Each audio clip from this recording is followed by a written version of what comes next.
we'll get started. Hello, everybody. My name is Carol Abrams, and I'm part of the Annie E. Casey Foundation's Strategic Communications team. I'd like to welcome you to this webinar. We'll be talking about storytelling with tips specifically for youth serving organizations. Before I introduce today's presenter, let's talk for a minute about the Annie E. Casey Foundation. Next slide, please. The foundation develops solutions to build a brighter future for kids and families. Today, we'll talk about how to move people from seeing young people as deficits to part of thriving communities. Next slide, please.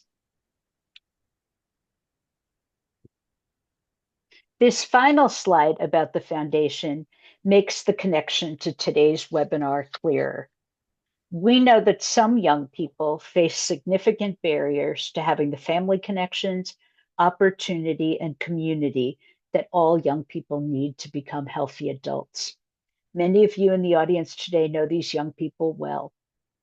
We want to drill down to the bottom of the slide and focus on prevention, which is why what you'll be buttressing today with the storytelling guidance.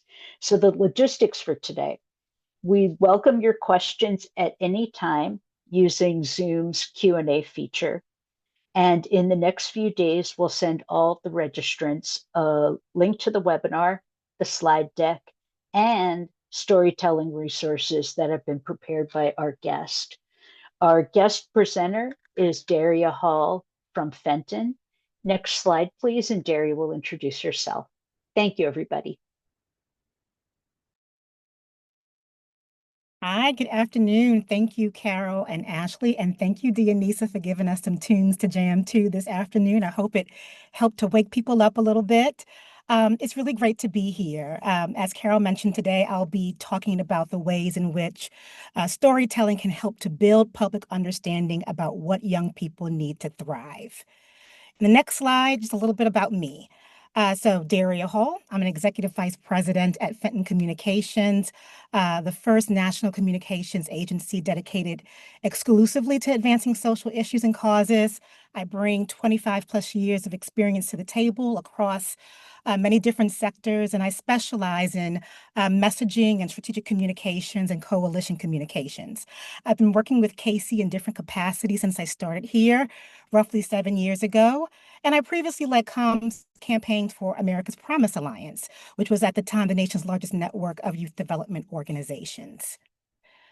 Okay, so on this next slide, I want to make sure that we're leaving this session, that you're leaving this session armed with information that you can use and take back to your team. So I plan to cover guidance on how to use and develop a storytelling process, best practices for persuasive storytelling, insights into responsible storytelling efforts, and just real examples of simple but effective ways to incorporate storytelling at your organizations. Today's agenda, on the next slide, we're going to focus on a quick overview of the research findings that led us here. We're going to help connect the dots between the messaging from the first session to storytelling in today's session and provide a step-by-step overview of the storytelling process. We're going to review some best practices and different ways to tell stories, and again, highlight a few real but practical examples of storytelling that Fenton and our team here has done. But first, a quick overview of the research that's on the next slide. So as some of you may remember, my colleague Jennifer Hahn conducted some market research with our partner on just what do Americans think about youth and crime? What do voters believe to be true for the causes and prevention techniques that are available? And so to help lay the foundation for today's talk, we felt it really important to provide a quick overview of the findings of that research on the next slide. So you'll see here. The research uncovered that Americans do believe crime and violence among young people are on the rise and that crime and punishment is the most effective consequence. But Most people also believe in prioritizing positive prevention approaches to help meet young people where they are, such as mental health services, mentorship, employment opportunities, to really keep them safe and off the streets. However, most people don't see enough examples of these prevention efforts to override those misperceptions. And so, based on these findings, it was determined that a strategy that is focused on a concerted storytelling effort could help to change public understanding. In essence, we need to engage more voices, we need to tell more stories that help to shift the narrative and shine a light on the important work that you all are doing. So we're going to take a deeper dive into what storytelling can look like for your organizations today. On this next slide, um, Jennifer talked about messaging and its importance, and she also went through the Thriving Youth Messaging Framework produced by Fenton and Casey. And so now we're going to talk a little bit about how do we get from messaging to storytelling, because the two are definitely connected.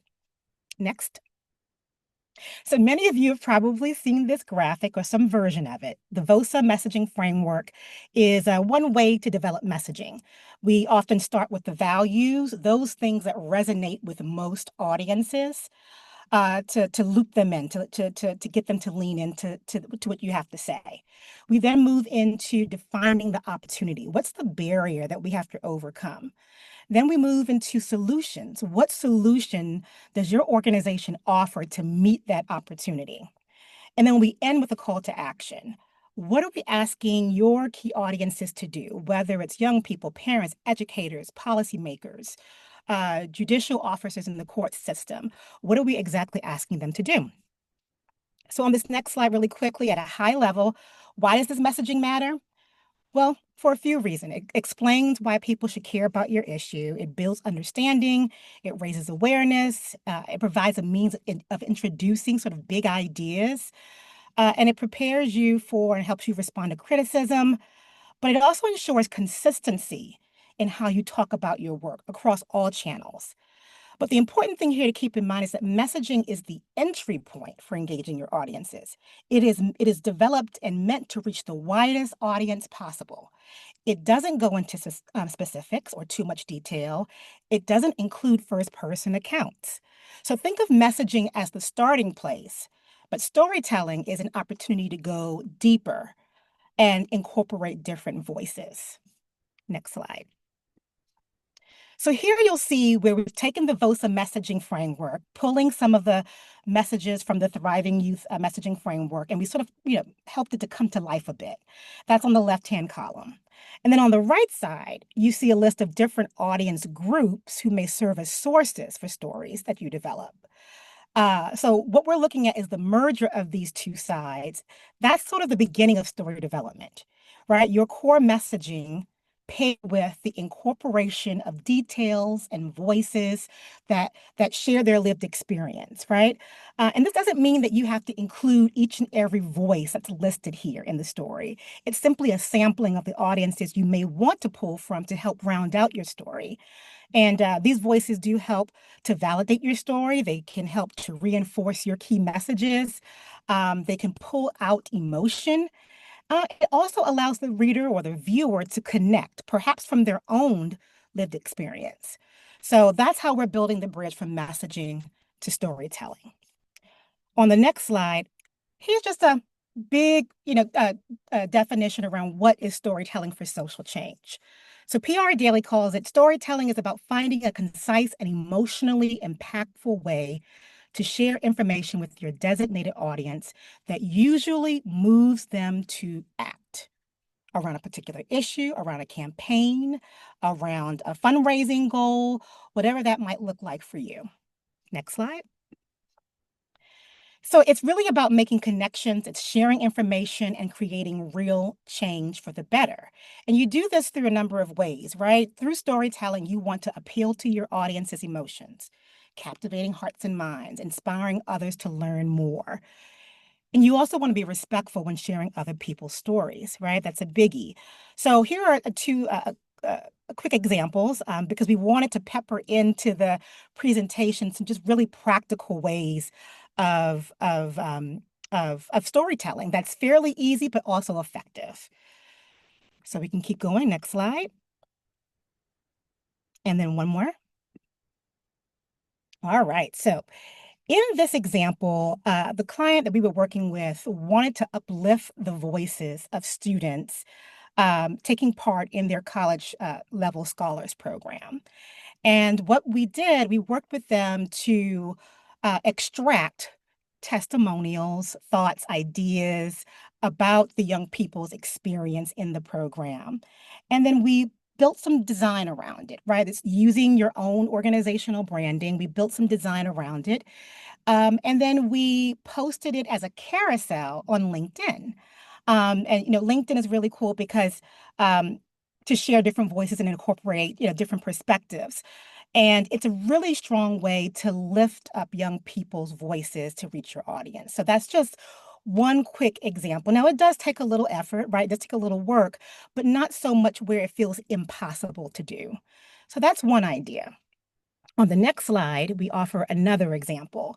So, we are really big on letting young people speak for themselves. I always say, if you want to know what young people believe and how they feel, all you have to do is just give them a mic. Sometimes you don't even have to do that. They are they can be very upfront and direct about their experience, what they're going through. And so, um, in this particular case, a couple of young people had something that they really wanted to say. And what we did, we came in, we helped them to develop their voice a little bit, right? Because when you're, pitching a story to a news outlet, there are certain guidelines you have to follow. Um, we help with editing. We make sure that they had a chance to really read it and provide feedback before we started pitching it. And then we pitched it and was lucky enough to get it published in the Hechinger Report, which reaches a lot of uh, different types of people in the education space, right? And they are actually constantly seeking student perspectives on their time in and outside of the classroom. And so keep Hechinger Report in mind if you don't already have that on your media list. But this was another way to get a young person's voice out there in a controlled setting, right? Because this is an op-ed. This is their word, and also elevate and talk a little bit about their experience that incorporated some elements from the program at the organization. All right, so we did two examples. We're going to do two more a little later on, but let's move to the next section. So let's get into the storytelling process. We're about 50% through the presentation at this point. We've addressed the connection between messaging and storytelling. We've talked a little bit about the storytelling process, and now we really want to get into uh, uh, dive more deeply into the process itself. What does it look like for organizations to actually develop a storytelling culture? Next slide. So these are four just basic phases of what I call the storytelling process. It might look a little different from your organization. That's fine, but these are what I see as the four critical pieces of storytelling, right? First, you start with identification of your sources, right? And so key questions in that phase might include who's the audience for this? Is the person available and accessible? Is the source appropriate for the story that we want to tell? Right? You want to make sure that you're going into this eyes wide open and you're being thoughtful about who you're bringing in to help you tell the story. Phase two is the collection of content and insights. And so key questions you may ask yourself there. Are you conducting a one-to-one interview? Is it over the phone or is it in person? Have you set clear, concise parameters you want followed for collecting ideas and insights for this story? Are you asking the right questions to get you the best story, to get at the heart of the story? And do you have the right data to support your insights? So you've identified your source, you have a clear sense of what you want to write about, you've collected the data, the perspectives that you need. Phase three is now about actually putting, pen to paper or fingers to keyboard. And some of the questions that you might ask about content development is, why is this story important? How is your work part of the solution? What are you asking people to do with this information? Have you lined up an editor, a proofer, right? Like, how does this work, or does this process exist with other people that you have to bring in, right? That's always a biggie because it becomes a timing factor and a capacity factor, right? Do you need to share the story with the sources you interviewed? Right. So here's where you're really, really, building out the story and you're developing it, and you're being thoughtful. You're making sure that you're incorporating pieces that help to show the young person's journey, but you're also trying to elevate the solution specifically around how it helps to change systems and practices that's going to help your organization do its work and to help young people to thrive.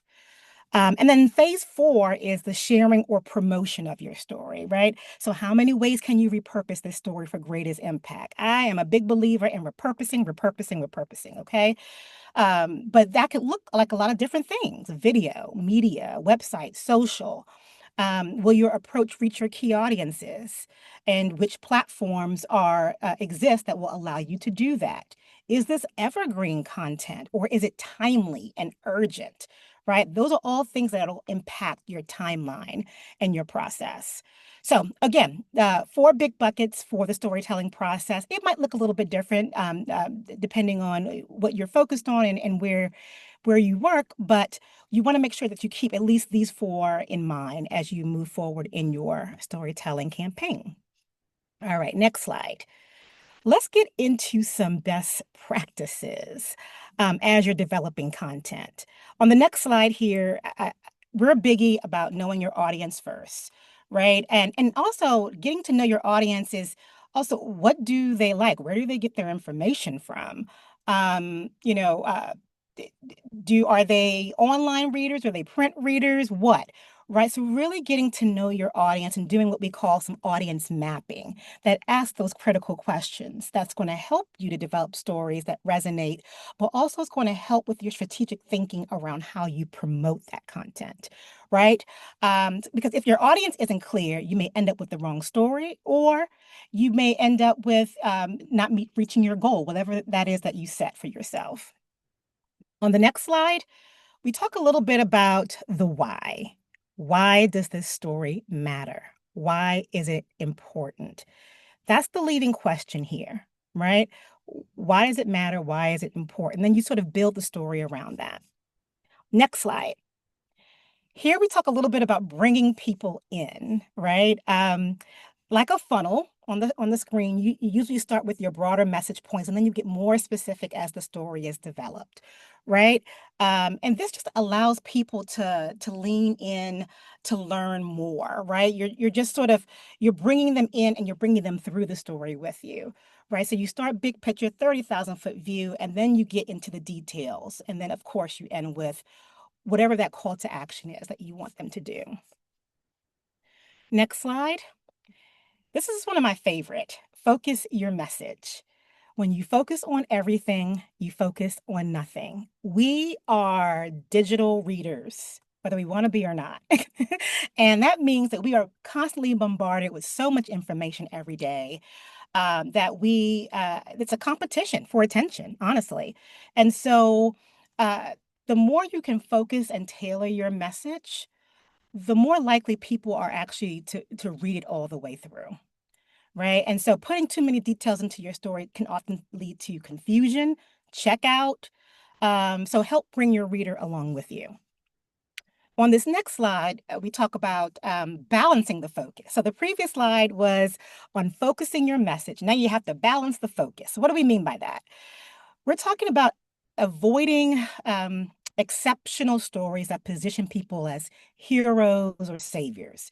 You also want to remember that the goal is highlighting how a change in practice or systems can positively impact more young people, right? Because going back to the research, we're giving more people ideas of what's working, what's a proven method that is working that we know is helping more young people to stay safe.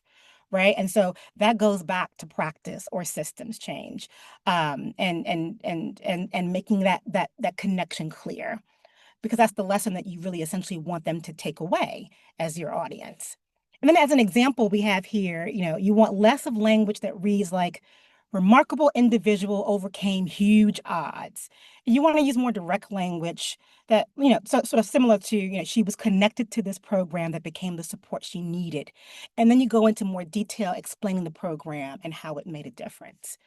I hope that I hope that makes sense for folks. On the next slide, we talk about avoiding jargon and acronyms. Please, please, please, please. The youth development sector has so many acronyms. So be cautious about how they show up, especially when trying to reach a broader audience, right? So just a good best practice to remember. The next slide is very important. It's very, very important. I know you've probably heard a lot on this. Trabian Shorters is the international authority on the framework, asset framing for equity. And he believes by defining people by their aspirations and contributions, you do that before you start exploring any deficits. And you're making the point that people have value, they have a voice before the nonprofit shows up. And that to me is a very powerful approach for more inclusive and equitable storytelling. So using asset language, asset framing, is definitely the better way to go. It doesn't mean you can't name the issue or the challenge or the opportunity that young person may be working to overcome. It just means that you don't stay there. You acknowledge it and you move on. And you frame it in a way and capturing pieces that show elements of that young person's journey that's authentic and meaningful to them. All right, and then rounding us out on the next slide is my favorite, the call to act. What are we asking people to do? I know it sounds so simple, but it is very vital. This is how you keep the story going, right? What's the action you're asking people to take after they read this story? If you're doing a campaign or a series, it might be the same ask. If this is a one-off story, it may be a very different ask tied to that story, right? So, giving that some serious thought and then making it as easy as possible for readers or viewers to do that ask as soon as they finish reading the story. Okay, we're almost there. Um, Types of storytelling. So I know you all, I think some of you all have already, doing this. You may be pros at it. Some of you may just be coming in for a refresher. Some of you may just be sort of, new at this and trying to, get some tips. We welcome all. And so in this section, we're going to just start to unpack what are the types of stories that a lot of organizations actually use right now. What's working? Next slide. I'm just checking the chat real quick. All right. So on this slide, when we keep young people at the center of stories, there are usually a few standard ways to approach storytelling, right? There's the situational stories where you identify certain sources and like students or parents or educators who have experienced something that will resonate with your audience. And usually it's closely tied to a lived experience, whether personal or professional. There's the programmatic story, right? This may mean your organization is announcing a new program or initiative, and you want to share a story that connects your work to this program. And so that may be another way of approaching your storytelling process. Then there are what I find listicles. I like easy, quick ways of reading content. Gets me in, gets me out. And listicles definitely do the trick. And these are usually stories that um, apply lessons learned. They're solution-oriented stories. And they may read like, 10 things young people say they need to thrive, right? And then pulling insights and lessons learned from your programming team or from young people directly, you list those things out. Um, and then there is youth voice. First person stories work really, really well, but second person stories are also important. So the latter is sort of when you collect the quotes from your source, right? And then you build the story around that interview. So the young person may not be writing it per se directly, but you're definitely incorporating their perspective, their voice into the story. So this is not an end all be all list. These are just some of the different types of storytelling efforts I've seen and that we've done and helped clients with at Fenton. On the next slide, we get a little bit into, is this story newsworthy?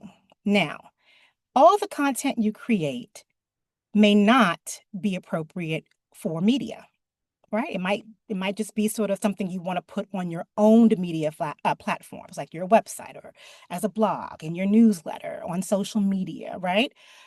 But every now and again, there comes a story that you're just like, this one right here, this one needs to be out there. It needs a bigger audience. It deserves a bigger audience. And these stories tend to be timely, but also newsworthy. They're connected to a news trend. They're connected to a hot topic that's currently in the news, right?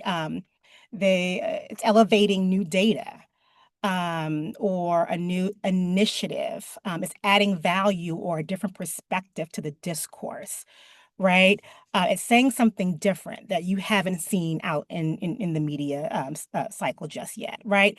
Those tend to be the stories that have a better chance at getting picked up or covered by a reporter or journalist. Now, again, not every story that gets developed will be pitch worthy, and that's okay. The key is knowing which stories are newsworthy enough where you may be able to break through the noise of a very crazy 24/7 news cycle. Right. And before you pitch a story to the news, it's vital to get permission from your sources first because a reporter may want to schedule an interview with them. You can do all this great work, have this story, beautifully written out, share it with a reporter, say, this is a great story. We want to help you tell it, and that reporter, 9 times out of 10, is still going to come back and say, well, I would love to speak to your source. Despite all the quotes being in the piece, they're always going to want a fresh perspective, a fresh take. So keep that in mind. If you put this in front of a reporter, is your source going to be willing and able to talk with them? If you pitch an op-ed, that's a more controlled setting, right? You've written it, you've edited it, you finalized it. It is what it is. The news publication is not going to come in and change. They may make recommendations, but you ultimately have, sort of the final say there, because it's an op-ed and it's not a feature piece. And most op-eds need to be less than 900 words, preferably closer to 700. So something else to keep in mind. All that said, remember, if you don't manage to place the story in a news outlet, the story shouldn't go to waste.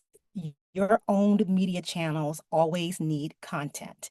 So you can always have a fallback plan to post it somewhere on your own media channels and then lift it up. And in some cases, you may want to even put some ad dollars behind it to really, target your audience and increase awareness and visibility. But that's a whole nother presentation. Okay, next slide.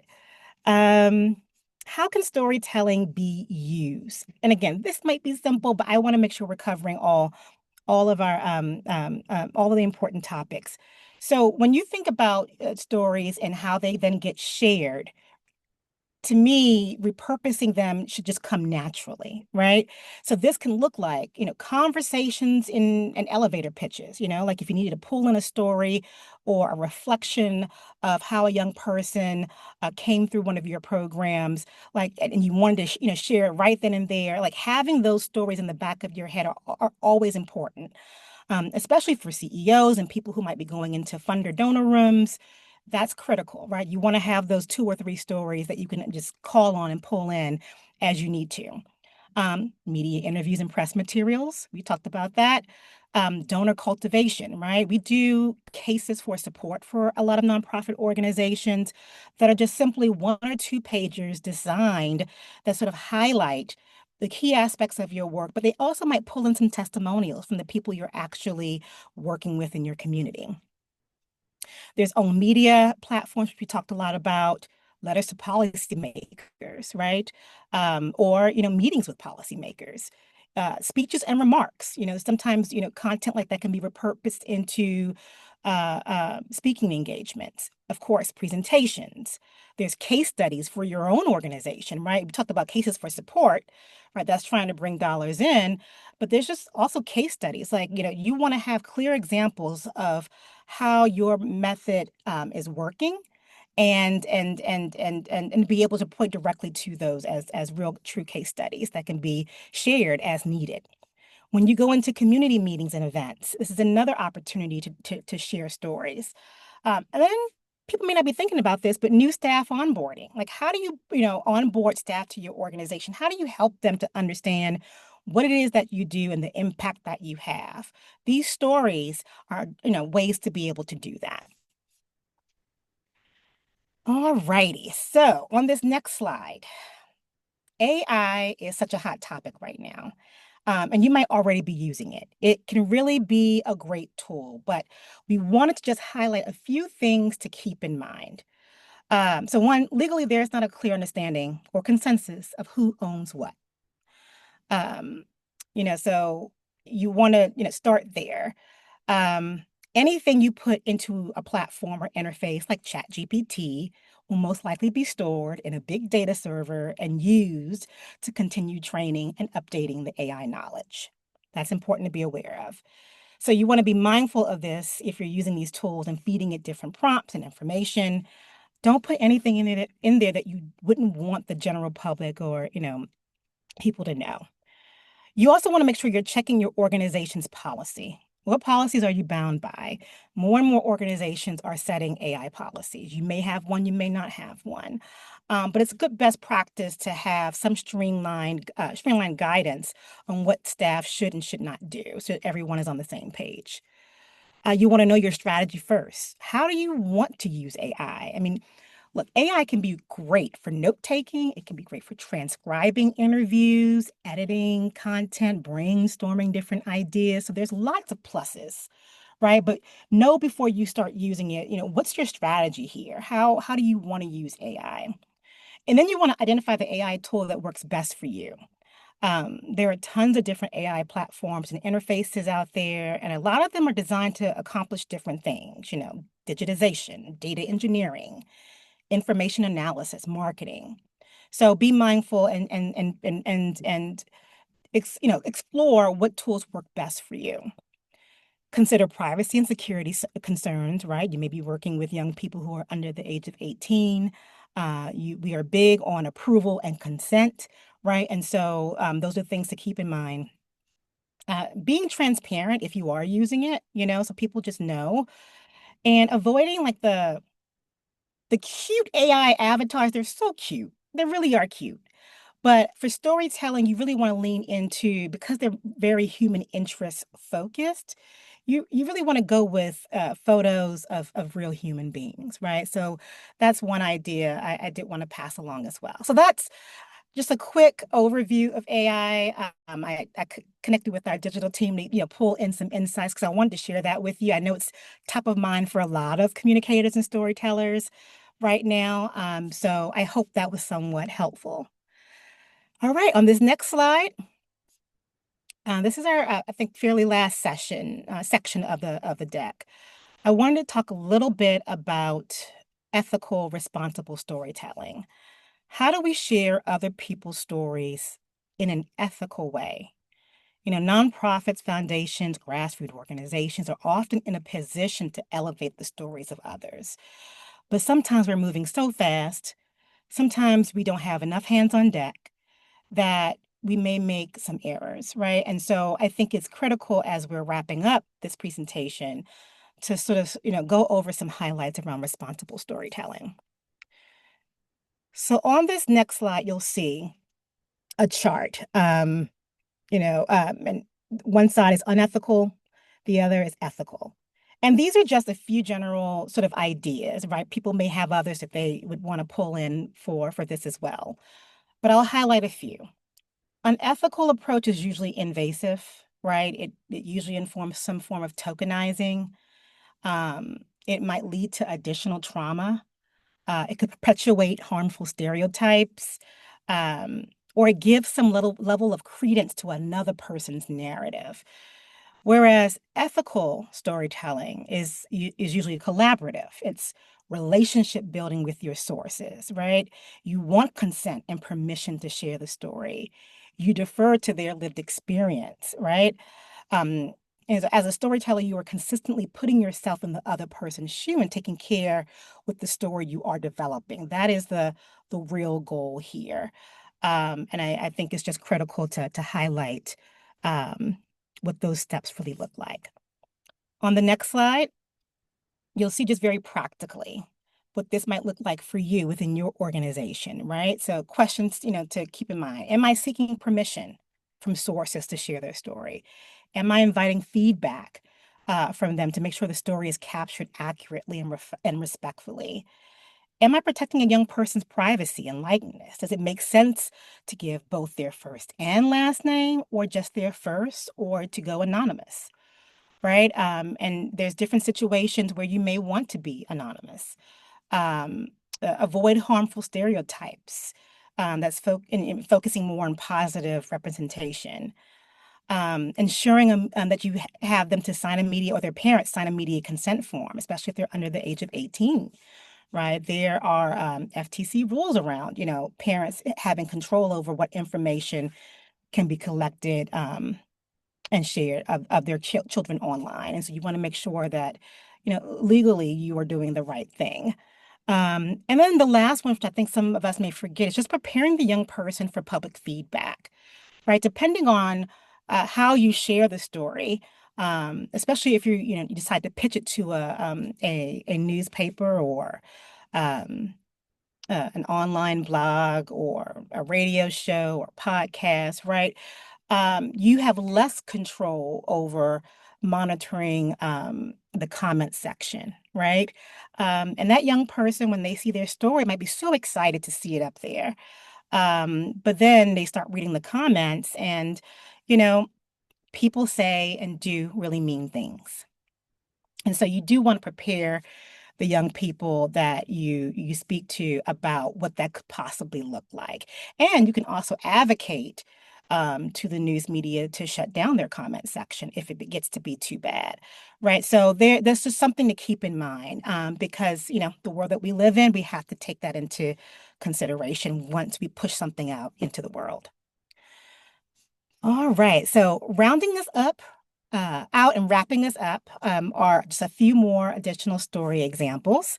So if we go down to the next slide, here's storytelling example number 3, where we developed a series of professional video highlights for a client that is involved in the preparation and decision making about the food young people eat in schools, from the cafeteria manager to the school district superintendent. And we didn't interview any young people, I think, for this series. It's mainly professional voices. And the idea here was to help the general public, help parents, educators, students better understand all the work that goes into developing and bringing food to the table in school districts, right? It's a long process that we don't even probably think about, but we send our kids off to school every day, and they may be eating school lunch, right? So we're trying to help um, parents and educators better understand what that process looks like. Who are the hands, who are the brains, who are the hearts that are involved in this process from beginning to end. And so these are just really short video reels that were placed on the client's website and then repurposed out on social media and shared over time in newsletters, just to help spread the word as far and as wide as possible. And this is what we would call a series, right? Because they're all sort of responding to similar questions or a similar prompt, but their answers may look and feel very different because of the role they play in that process. So that's number 3. And last, on our next slide, this is an example of we were doing a campaign, and we had pulled different testimonials from young people and people who influence young people's lives. But we chose to keep things a bit anonymous, right? And so we pulled a testimonial in, and with permission, we used it. We didn't attach a name, you know, but the series, the campaign graphics were sort of built around a story we wanted to help tell. And in this case, it was about supporting the Black Girls Dream Fund. And here you'll see the quote, "Black girls deserve to live in a world where they can dream with unlimited options." It's very sort of evergreen content, right? But the images and the copy are helping to tell that same story. They complement one another. And so this was part of a series of graphics we created to do a campaign. And as part of that campaign, was also a social media toolkit, and we invited partners to lift up and share that content, right? So again, just another, simple example of how to, develop content, but also the many different ways you can lift up and amplify that content across your audiences. All right. Lastly, before we jump into Q&A, just some quick reminders. Everyone here today can be a storyteller, right? This is just some high-level guidance on how best to do that. The goal here is we want to stop negative stories. And what can we do to really do that? People really need to hear stories of impact. Video is a critical tool for storytelling. And yes, while some of the videos I showed in the previous example, those were professionally done, everyone has a smartphone nowadays, and they're quite good. So there are different ways to collect video content where you don't have to bring in like a true videographer, right? So again, thinking a little bit outside the box. In fact, from what I understand from my digital colleagues, TikTok does better with, really like rough, unedited content, video content, right? So, when you think about the stories you want to tell and the platforms you want to tell them on, um, you know, everything doesn't have to be super polished. That's the point I'm trying to make. And lastly, we need more voices to shape the narrative. So I just want to say thank you for the work you're already doing through your organizations. And it is definitely important. It's hard work. Storytelling in general is sometimes not easy, right? Especially depending on the capacity and time, but it is well worth it, right? The more people, the more organizations we have reinforcing these positive narratives, these positive stories. Hopefully, the more people hear it, understand it, and are willing to do something about it. So with that, I think we're going to open it up to Q&A. And I'll just flag that the Casey team will be sharing some resources, additional resources with you after today's presentation. I think I added a story workbook sheet. I included a list of questions to ask yourself around the 4 phases of storytelling. There's a template for a media policy permission form for young people that we added in there. So I hope those resources are useful to you all as you continue to do this work. Carol, Ashley, do you have any questions? Yes, we do. This is All right. Carol. This is Carol Abrams with the Andy Casey Foundation. I have been looking at your questions that you've submitted on chat using the Q&A function. So I welcome anyone to ask Daria a question using the Q&A within Zoom. I will be reading them because unfortunately your mics are not actionable today. And as Daria said, all of the registrants will get the resources as well as a link to this webinar. One of the questions regarding strategies, how can we use the storytelling strategies with community partners? That is, if they're already performing the work and supporting or promoting youth. It's a great question. And I always tend to go back to structure. Do you have the structure set up to collect content? And by that, I mean, what is the process you have in place? What are the platforms you're using when you invite community partners to share content that you're collecting them through, right? People are busy, people don't have a lot of time, but they do want to help. Most people do want to help. And so, how can you make it easy for them to do so? We have sometimes done story banking where we would create a simple Google form We, put name, email, all the basic contact information. Then we would allow folks to upload a video or upload a Google Doc of a story that they want to see shared, right? And then we would use that as the sort of mechanism for extracting content. I've seen some organizations hold monthly or quarterly meetings with their community partners, and they use that opportunity when they're face to face or video camera and a video camera to ask the question, what are the stories that you have? Please send them to me. But the more we can break down the barriers of extracting that content, making it as easy and simple as possible for people to share, the more willing people are going to be. And now look, for major campaigns, things that you really want to do and over a certain period of time, you may even want to build in some incentive. It's some funders just rather sponsor things versus giving over, big chunks of money for a long-term engagement, right? So could they, sponsor a storytelling campaign that has built in some incentives to get people to submit content? This is really, really important for young people. Hmm. Young people, like, what are you giving them to get something, right? And so if you make it a competition, if you add an incentive to it, they're more willing to share information. Um, but extracting things from young people, I realize, can be a challenge sometimes. I will also say, if the platform you're using can be used on a handheld, on a cell phone, they're more likely to share it that way too. So Hmm. just think about how are the easy ways to pull it. But yes, I think to go back to the original question, Carol, what's the process that you have in place to do this? Are you asking frequently for this content in different ways and, email, verbally, one-to-one conversations, right? And have you set like a process that is simple and easy enough for people to take part? Thank you.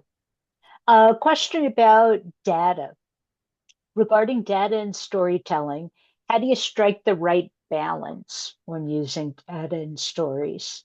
Yeah, it's a good question. I will say less is more. Right. Like, and so thinking about our own, when we're reading things, if too many numbers are being thrown at us, and I'm not a numbers person at all, but I know when you say you want to increase, the number of young people in your program by 90%, I get it. I get it. Okay. We have a goal that we're working towards, right? Or if you wanted to, acknowledge a data point that sort of highlights the challenge, more than 45% of young people in our community are struggling on this issue, right? Like that is a number that is large enough, that's easy enough to digest and get people to lean in. So I think you want to simplify it, making it relevant for your story and what you're trying to tell. And less is more. Okay. Related to using personal stories and testimonials, do anonymous quotes from youth or family members have the same impact as quotes that have names that include attribution? I think they can. I think they can. Look, I think the biggie is, does your audience trust you, the organization, right? And if they do, I think people get that you may not be able to share every name, you may not be able to share, specific details, but I think there's a trust factor here that I think is important. And you would know that, right? Like the audience, your community, especially if, look, if you're sending something over newsletter, they've already bought in to the fact that, because they've given you their email address, they want to get content from you, they trust you as an organization. So I don't think it's as big of an issue. Now, if you're going to a news service, of course, they are going to want to have something to work with. So that's a different beast. But I do think that anonymous testimonials can work if used in the right way and if it's coming from a trusted source or organization. Okay. Next question. Related to story structure, how do you know if a story is too long or includes too much information? It's a great question. Think about yourself. you know, and the stories you read, when do you usually stop reading them? So I think a good average number, 600 to 900 words, and even 900 sort of pushing it, right? But that's the thing about storytelling, right? You do want to bring people in, but you also want them to have the full experience, read the full story, right? And again, in this day and age with so much going on, if it's not as short and to the point as possible, you tend to lose people just because of the time factor. So I think 600 to 900 words is about average. You want to try to aim for the lower end of that. And if it gets to be too long, think about breaking it up into a series, part one, part two, right? And everything doesn't have to be done um, on the one day. Right. I'm a biggie in saying to clients, look, we could just break this up. Let's make this a longer term release, and that gives us more time, but also gives us more chances at visibility and awareness. So something to think about. I hear you. Um, well, I was going to ask, and I'll just ask if there's anything you want to add because you have addressed this. To create a culture of storytelling within our organization, how can we encourage staff to help identify and collect stories? It's a good one, especially if you're in a smaller organization and it's sort of all hands on deck. Um, so I think the first thing is getting the buy-in, right? And that just it's internal communication. It's communicating to your staff. Storytelling is going to be a strategic tool that we use to help tell our story and the story of the communities we serve. In order to be successful, in order to be effective, we need all of you to think like storytellers. You all are talking to people, young people, parents all the time. And we, really want to incorporate you into our process. Will you help us? I mean, I think it's being that direct, right? Like, will you help us to do this?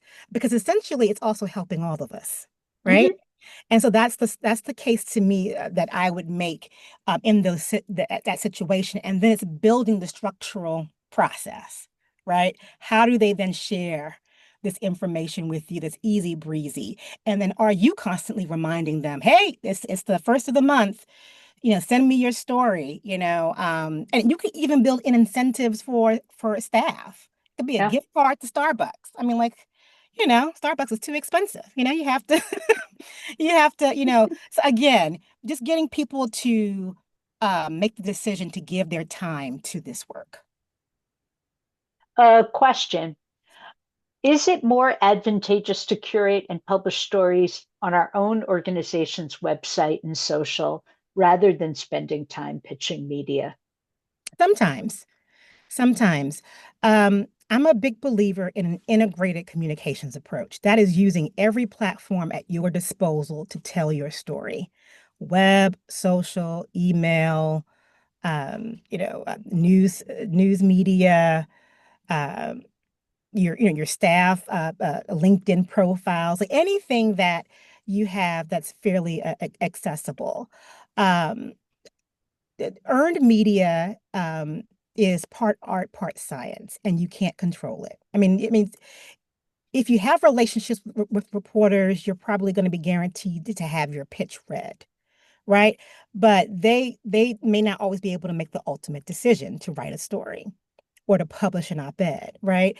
And so there's just really no guarantee when it comes to working with the news media. That said, it is an important platform, and I'm a fan of being strategic about when to tap that resource because it can take a lot of time to get the wins you're looking for to have the influence you want to have, right?